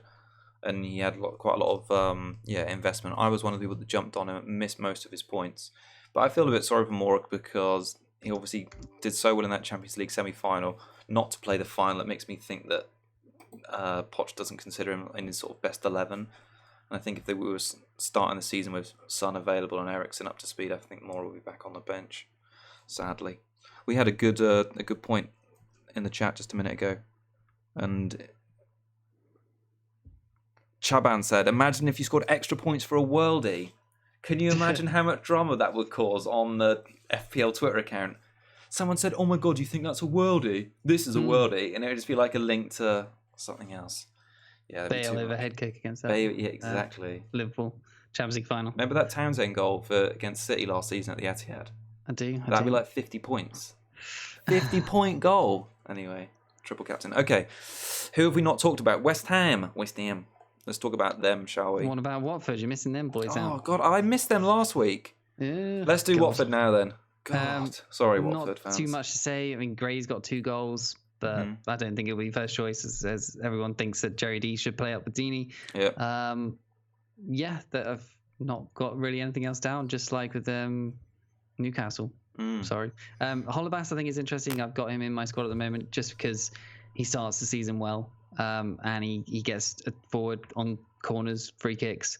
Yeah, yellow card magnet, but he's got decent fixtures, so there's not much to not like there, in my opinion. Okay. I haven't got a lot I've written down for Watford. Their fixtures are really good. I think that the stats do point to Jerry D over Dini and Gray, but is a little bit of a concern. He hasn't got any returns in his pre-season games. He's a bit of a flat track bully. All of his I think it was like 30% of his points from last season came against Huddersfield and Cardiff, which is a little bit of a worry. But I think he's got the fixtures to take a chance on at the start of the season. That Brighton and West Ham home game, sandwich that Everton away, and then a Newcastle away game as well in the first 4 look good. The stats do point to him, like I say. So he has a higher goal involvement when on the pitch compared to Dini, so 44% to 33%. He has a shot more often as well, more touches in the penalty area. His XA, so expected assists, is higher than Dini is. So I think he would be my... And also with Dini, you just don't know when he's just going to try and murder someone and just get a red card and get sent off. So I don't think Delaffei has got a bad bone in his body. Yeah, so there you go. Fair play. All right, should we talk about West Ham now? I'm always so excited to talk about West Ham. Not really. They looked okay in their first game against Old Tash with 3 goals, but since then they've gone off the boil a little bit. 4-1 demolishing by City, and then losing to a very drab, terrible Newcastle 1-0 is not great. So we're all looking at their sort of assets as interesting players. Yarmolenko, Lanzini, Haller coming in, Fornals, but 1-0 loss to West Ham for Newcastle. Sorry, is bad. So not sure. And I think we've lost Winston Reid, haven't we, as our potential 4.0 million defender. That's died a death. Possibly. He started a few, but it looked like they in the second half of the most recent game, Rice dropped into a back 4 and played with Diop, I believe it was. So I just feel like if Rice is getting dropped back into into defence from midfield ahead of actually Reid playing, that's probably not a good sign for him. What do you think of Haller signing? So that 15 goals and 9 assists in 29 matches last season. I've read quite a few things that say he's more of a target man. Links play, and he can get quite frustrated if he's not involved. I mean, he is going to be fed, isn't he? Anderson, Lanzini. I think he'll be good, honestly. Yeah, okay. But it's just getting onto him at some point. Possibly not week 1 because I've got a City defender. But yeah, I think their fixtures after City are pretty good. So yeah, it's just wait and see with him. But I think he will be pretty good this year. What about his price? 7.5. Are they kidding me? It probably should have been 7 like Arnie, shouldn't it? Yeah, 7.5 is a lot. But I guess we'll have to wait and see to see if he justifies it. We can't really say at the moment. No, they have got a good fixture run after that Man City game, to be fair. They've got Brighton away, Watford away, and then Norwich at home. So the 3 after City that take you up to the international break, where generally I like to wildcard. It's quite a tasty set of fixtures there. Noble, still on penalties, still scoring them. Goal and assist in pre-season so far. I think he's 5 million, isn't he? For anyone who's thinking about playing a 3-5-2 or a 4-5-1 and are looking for someone who is just not 4.5 million, Marky Noble. Could take advantage of this VAR system. It just feels kind of bad putting him in. I don't know why. Just a 5 million in a 5-man defense or midfield doesn't feel right. No. He could do well, but not sure. FPL I liked him in the last video, but not now. FPL should be about excitement, shouldn't it? And when you sort of like lock your team in Saturday morning, 11:30, it's going to the deadline. You see you're starting Noble ahead of like an away game to Everton. You're just thinking, no. 2 points at the max. Yeah, right. 20 for 20, Wolves now, and then we're going to do our draft reveal, and you can ask us all some questions. Wolves, what have they been up to? They're winning trophies. They've played 2 games. Newcastle beat them 4-0. Jota double goal, 2 assists from Johnny. An own goal as well from Vinagre. Shame because he's a good player. But 0-0 keeping Man City, who to a clean sheet, who played a pretty good team. 2 clean sheets against 2 Premier League oppositions. Wolves look all right, to be honest. Only problem is Doherty's out injured, but whatever. Hopefully he comes back fine. It's not really affected them. No, it's not. Just dismissed. It just shows that their defense looks like it's pretty solid. Although last year they weren't particularly solid, although we thought they would be. How have they gone up? Seriously, still Wolves. How did their defense go up? Like it all in price. Johnny 5.5. No. Yeah, that doesn't make sense. They should have been 5s, but they it's kind of like Burnley with them going up 0.5, but they've gone up $1 million each pretty much. And it's a lot of money for them. Not right. Ollie at 5 might be interesting. If Johnny was 5, I'd be putting him in my squad, I think. Just that 0.5 is a bit too much. But I like them. They're playing again Thursday in Europa League, so see how they do in that. I don't think there'll be that much rotation at all, actually, because Nuno just doesn't seem to do that really. And they've got enough time between Europa and Premier League. So they'll play Sundays, won't they? Jota could be good. Dendoncker, good sub. Fodder, and Jimenez will probably be good as well. So I don't think they should be written off. No, not at all. And also, they were the sort of team. They do have some trickier fixtures at the start of this season, the first 4. But typically, last season, Leicester would just flip. Wolves would just flip the season ticker. So if you thought they were coming into a rough patch, they'd smash it and pull off some results. And they had a great record against the top 6. I really like Jota coming in. I think he had a slow start and then he missed a lot of games through injury. When he came back into the side, I think he outscored Jimenez from about game week 20 to the end of the season. So, he's been in my squad. Talking of squads, should we flip it over? Yeah, let's show the draft. So everyone's been waiting patiently. Everyone's been waiting patiently indeed. Yeah. Well, also, we tried to do the pre-season wrap-up about now. We don't want to do one too regularly, but as long as we've got enough sort of content to talk about, we'll go for it. Anyway, the drafts. Kieran, we've got to think about the audio listeners after the show on this. Do you want to run through your 1 to 11?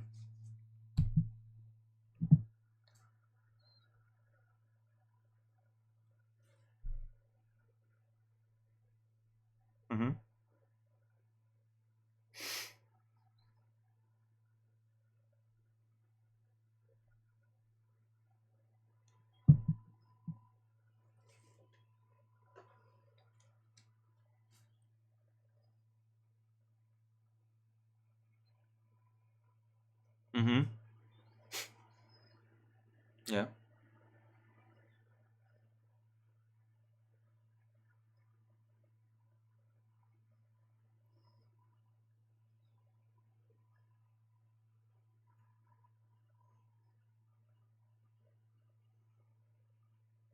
Oh, hang on. Everyone's saying you're muted.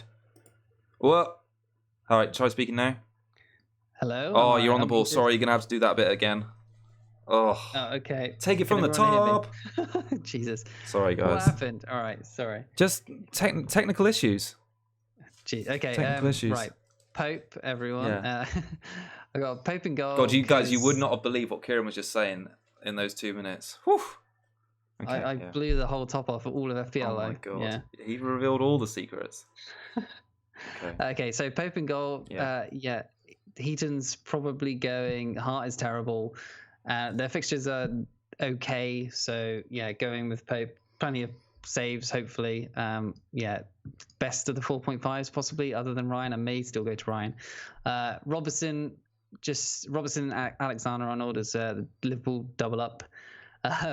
And yeah, Robertson to Salah, I think is going to be a good combo. I think if he's crossing the ball, he'll probably go to Salah at the back post. I feel like this is deja vu. It's loving it. I know. So I'm trying to repeat it myself, but not well. Yeah, Trent obviously for set pieces, clean sheets. Yeah, nailed on. He's not going anywhere. Then I've got Wan-Bissaka at the moment. As I said earlier, I think he's going to be, he's looked really impressive in preseason. I think he'll play all the minutes. No reason he's going to be ever dropped. Bought for 50 odd million. Well worth it in my opinion. Looked impressive. Looked like he's getting more forward, and I think that Chelsea game could be a 0-0 quite easily. So yeah, I'm happy to have him at the moment. He may not stay. He's one that could fund Sane or KDB in the mid. But yeah, he's in there for now. Holebas as well, as mentioned 5 minutes ago. Set pieces, corners. Good attacking potential, and their fixtures are okay at the start as well. So, yeah, he could be good. And then the port as well for the defensive cover. So I've gone 5 at the back. Defensive cover for City, likes a goal. Proved his value last season. Only one that's nailed on, other than possibly Edison, or obviously Edison. He seems good. Then I got 4 in mid with Salah, who's captain for no brainer really. Is Salah. Then I've got Perez at Leicester. He's a question mark. I want to see him play more in the preseason. Want to see him do well. He can easily go to Tielemans. I could possibly 5.5 for Maddison. And then, or maybe a shake-up to get Vardy in at some point. Sigurdsson at the moment, but maybe I'm leaning towards Richarlison after our talk lately. I'm coming around that way. So, yeah, and that Palace away first game seems like a really good one because Palace are struggling hard at the back. And then Sterling, no brainer for me. On fire already in the preseason. I reckon he's going to be really close to Salah in top goal scorer or top point scorer in FPL this year. Yeah. So he's going nowhere. Captaincy rotation with Salah and Sterling for at least the first 10 weeks or something is really good. How much do you buy into people talking about sort of easy upgrades and squad balance? I've seen a lot of talk about how, I don't know, 5 at the one, 5 at the back is a bit inflexible. Do you really, to be honest, when I see that, I think, well, I'm not really playing for flexibility. I'm playing for points. If I think that's where the points are going to be, I'm going to have the team. It's 5 at the back just because, like, the stats has proved, the tendencies and the stats have led to 5 in value and defence. So why would I not go with it? I'll probably end up with 4-4-2 just to be safe, but I think 5 at the back is perfectly viable across the season. Having said that, I think VAR might make an effect at the start of the season, so there might not be as many clean sheets. But I think I saw a stat of saying that Game Week 1 last year was one of the weeks that had the most clean sheets, so 8 clean sheets. Yeah, I saw that. So, that could easily happen again. And historically, I believe August is the month of the season which has the most clean sheets in it. I think it's followed by March. It might even switch in the last few seasons, but people just like to keep, or managers like to keep it sort of locked down in the first month of the season, which you can understand. And I think if you're going to back the teams with good defensive records, i.e., like the ones who are going to be in the top 4 on the end of the season, then I think you're going to get your season off to a start. A lot of people in the chat are saying Holebas, card magnet, but you really got him in for his assist and attacking potential, really, haven't you? And just to cover those fixtures. Yeah. Plus, I think they'll probably get maybe 1-2 clean sheets at the first 4. Yeah. So plus his attacking returns. But yellow card when he's got an assist or a goal, it's -1 point. So what? Yeah. You know, he starts the season well. I think he'll do well in the first few.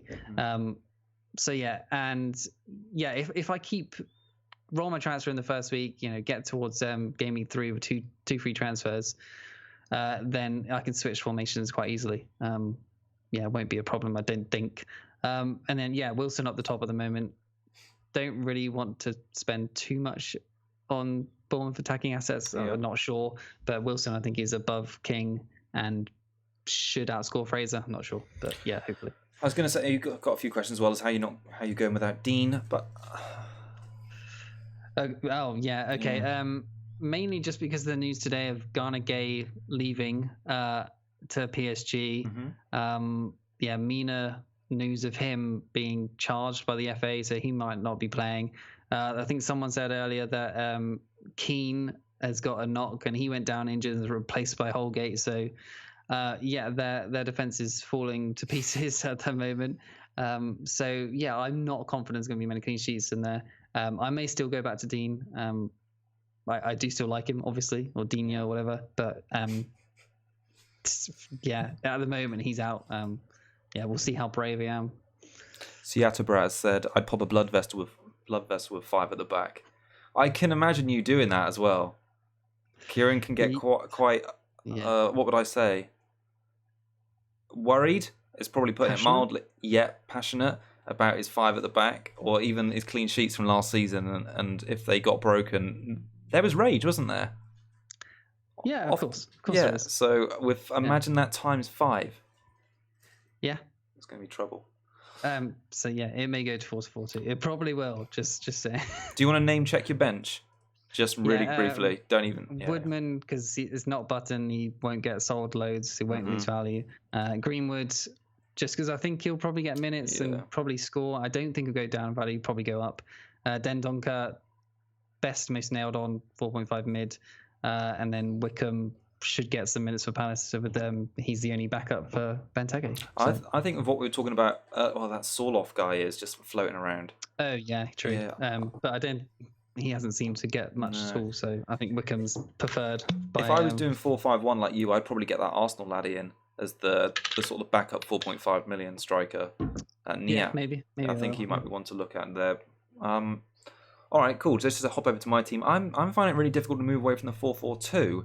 But despite that, I'm still a bit unsure about the value in the two strikers, which is weird, because I think to myself, maybe I want to invest and see if I'll upgrade and get to a Wilson or a Vardy. But then are they really? That's quite a lot more than any of my defence or my midfield. So I keep just coming back to these 6-5 and trying to work out the best combination. So let me run through the rest of the team. So I've got Pope and goal, like you. I won't double down on the ones you've already talked about because I think we share quite a lot of similar ideas about that. I've got Robertson and Alexander-Arnold for the defensive and the offensive output. Laporte to have some City coverage because I think that's quite important. He's by far and away their best and most nailed on defender. I've got Dean just because I know we've lost Gay today. Gay's been transferred to PSG and Zuma's not come back to Everton, but there isn't surely a better time to own an Everton defender or an Everton player for that matter for the start of this season. The fixture run is insane. It'd be gutting not gutting, but I think you'd be irritated if you didn't have Dean for the first 2-3 games and they started putting together clean sheets and attacking essentially that, oh shit, I've got to get on this bandwagon before it rolls the heck out of. I mean, today is literally the only time I've ever took him out my draft. So yeah, he'll probably go back. Yeah. Okay, so that's my defense. So new additions probably since last video. Well, actually, 2 of them. Fraser and Maddison have come into my midfield to join up with Sterling and Salah.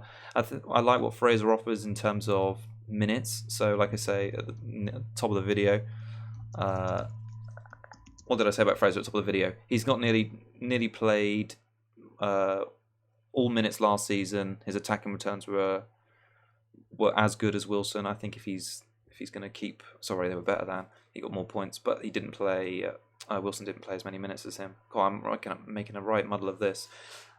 Anyway, Fraser's in my team, along with Maddison. Maddison is sort of the only question mark at the moment. I do really like Perez from what I saw in the game I watched him in, so I'm keeping an eye on that one, see if Perez comes back in time. Then up front, I've got Delaffei taking advantage of these 4 plum fixtures for Watford. I am a little bit concerned about his pre-season or lack of pre-season form, let's say, and the fact that Gray's been scoring. And we know Garcia likes to rotate. It could be a Delaffei getting benched early or coming off the bench, which we saw a lot last season. And I love having a player that is going to play guaranteed 90 minutes. I just think it's a point. Why would you have a sub player, let's say, in your first 11? So Delaffei is my big question mark at the moment. Jota has been in my team since the game launched, and I think he's going to remain in it. I think he's got another 2 goals in a pre-season game tonight, and I really liked his performance in the game against Newcastle. Thought he played well against City in the extended highlights I watched, and he and Jimenez are going to make a good front 2, and I'm looking forward to watching. I think it's the Europa League game tomorrow, so I'm looking forward to watching them in that. Yeah. Can everyone hear me? Someone's saying they've lost my sound again. Do you want to check? It says you're there. Okay, should be fine. It says you're there. Yeah, no, I'm starting to agree with Jota. Maybe you just won't say anything. Oh yeah, maybe.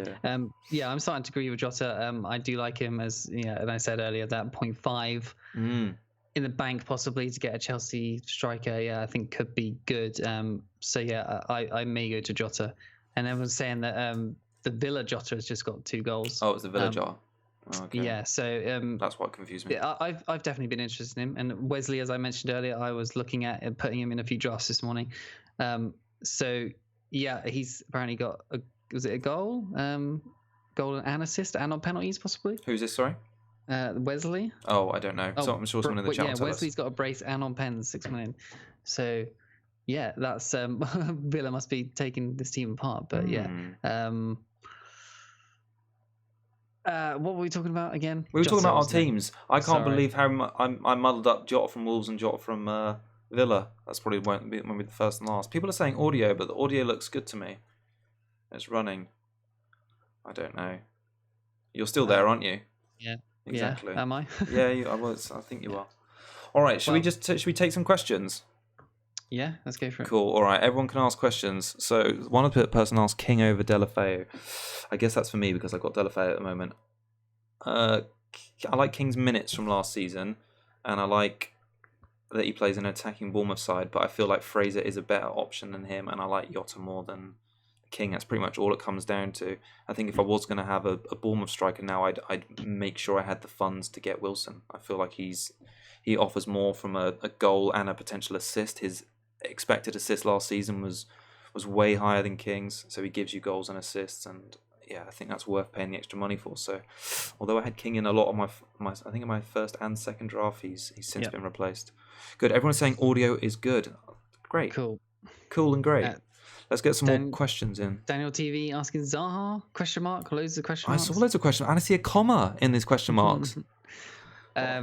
Not at the moment, personally. Yeah, people saying he's down tools possibly. Yeah, like he's put in a transfer request. So yeah, he sounds like he wants to go to Arsenal.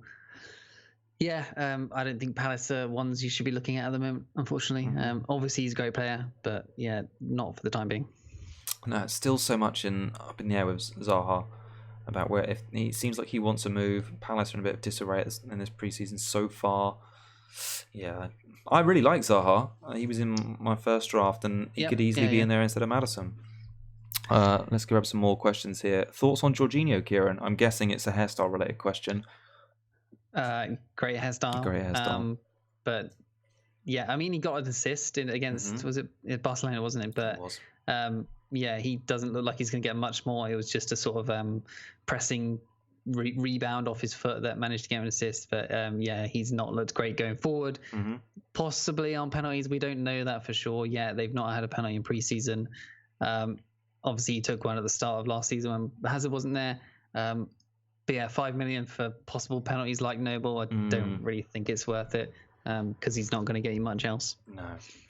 Nick has said, do you fancy the Aubameyang-Kane game week switch? I guess that means start with Kane for game week 1 and switch out to Switchery, yeah. blimey. Hokey Well, cokey. it depends how happy with the rest of your team are, because I could see the wheels falling off that one quite quickly, and you taking -4 or -4, -8 hits quite regularly. On paper, it looks great, but no. No, sorry, Nick. If it was like the MLS game. Yeah, in MLS you can just make unlimited transfers per week with no deduction in your points. But yeah, in this scenario in FPL, yeah, it's not viable in my opinion. Yeah, what else? Yeah, Jim's saying Aaron Wan-Bissaka will continue to be a bonus point magnet, 100%. That into game, he would have got 100% bonus points. Yeah, he would have won 9-pointer for sure in that game.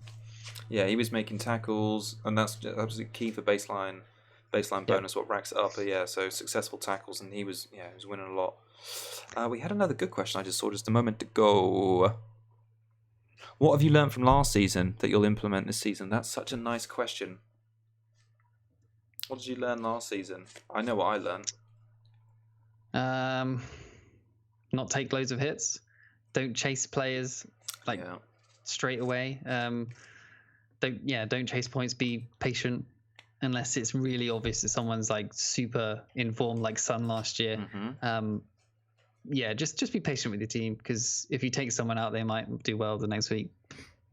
What about you? Mine would be to advise caution at the 4 or 5 in the back, which is really ironic that I'm saying it. We're sat here with 4 and 5 at the back, but I think it's making sure you choose a very good or top 4 or top 6 defenders in your back 4, because they're the ones that always finish. I mean, it sounds so simple, but for example, I had Doherty as my 4th defender in a 4-4-2 for last season. I had him starting in my team. I think it was 19 game weeks last season, and he scored me an average of like 2.1 points. There's a good website, FPL Statistics, that you can download or have a look at all your data from your previous season. And yeah, Doherty is just not worth trusting at the back. And I think it's key, if you're going to get a player to fit into your 4-4-2 formation, or a defender, and then not getting clean sheets or assists, it's not worth playing that formation. So yeah, that was a poor one. I should have reacted better, basically, to form and formations. Someone above was mentioning, do we plan to get? I don't know where the question's gone, but do we plan to get Son in on game 3? Do we? Oh God. Do we plan? Do we plan? That's a good question. No, I haven't planned to get Son in yet. I haven't got the sort of the structure in my team to get near him. I do really like him. He looked great against Juve, and he'll be coming into the season having I suppose a little more rest than the other Tottenham players, so he's going to come straight back in. I tell you what, that North London derby game is usually one for attacking returns. So yeah, maybe I should start thinking about how I can squeeze Son in. A lot of sorry. I mean, Gaurav as well mentioned like structure for me. I mean, how could I get Son in? Yeah. Like, obviously with 5 at the back. I mean, with 2 free transfers, I could take out Sigurdsson and Wan-Bissaka, and I could probably get Son in with a 4.0 defender. So it's most moves are doable in 2 moves there. That's the worry, though, isn't it? Because you were already talking about a minute ago what you learned from last season, taking no hits. I suppose that is a little bit of the disadvantage with the 5-4-1, is just being brave enough to see it through when a player like Son starts showing a bit of form. Yeah, that is the problem. Like, everyone is rooting for goals. It's you want to root for goals, but the stats and the fixtures, not the fixtures, the stats and the trends of the last 3-4 seasons has proved that the value is in defence. That's where 7 of the top FPL point scorers last season, top 10, were defenders. Like, you can't argue with that, really. Like, you can't predict the future, but you can follow the stats as best you can to say that this is the trend, is what's happening. Obviously, it's slightly different because there's VAR. So yeah, I think a 4 at the back probably sounds like the best way to go. And we actually talked about this on last show, but just to sort of reiterate it again based on what you're saying. So from game weeks 1 to 4 last season, and what we were saying a moment ago with the most clean sheets in the Premier League season generally being in August, of the top 6 point scorers after 4 game weeks last season, across any position, 5 of them were defenders. It was only Mane who was sneaking up in there. Alonso was up in top. It was actually Alonso, Mane, Holebas, Mendy, Robertson, and Etheridge. So Yeah. Exactly. So, I mean, yeah, it's hard to argue with that. I mean, a lot of people are obviously not wanting to do that, but maybe I'll just go, balls to the wall and just do 5 at the back because Can we someone's stream got that? to do it. Yeah. Fantastic. All right, let's get one more. Oh my gosh, I've seen what the time is. Kieran likes Love Island. It's gone quickly. It's gone quickly. Yeah, we've been streaming for a while. Right, let's do a few more questions, and then we'll do one more question each. You guys are great. Oh, that's not even a question. But I'll read it. Let's see. Matinho worth a punt. He's actually one of the few players under 6 million I'd think about, a bit like Noble, because he's the sort of player that can pop up with an assist from a free kick and a corner. So if your team structure's set up to have a 3-5-2 or I imagine he's going to be more generally he's going to be a fifth midfielder rather than a fourth one. I actually don't mind Matinho. I thought he was quite good last season. Yeah, a problem with 3-5-2 is like I don't want to drop a fourth person from defence, and the 5.5 defender compared to 5.5 attacker. I think the defender, if he's attacking, like say Wan-Bissaka, I think is a no-brainer to go for Wan-Bissaka. Yeah. Cool. All right, let's take one more question, and then we'll Ripley wrap it up. Which one do you want to go for? Oh, I'm just scrolling. Would you go with Moura for game week 1 for funds in the bank to switch to Siggy next game week? That was from Nick. Possibly. I like it. But it's planning a transfer often doesn't work out. You could get injuries and whatnot, and then you got Moura against City. Might not be that bad, but you'd expect him to not do that well in that game. Yeah. All right. Shall we wrap it up? I think we should. I think that was a nice long old stream here. That was a long old stream. Yeah, all right. We just want to take a moment to say to everyone, thank you for sticking with us. If you're not already, we'd love it if you subscribe to us on YouTube. There should be a big red button above near where you're commenting, and if you're not already, that'd be great. We do a preview show every game week, or before every game week, and we're trying to do more live shows this season. So it would be great to have you along for that. We're also very active on Twitter. You can find us at FPL Cougars, which I think is just directly below where my little webcam box has been all evening. Look at that.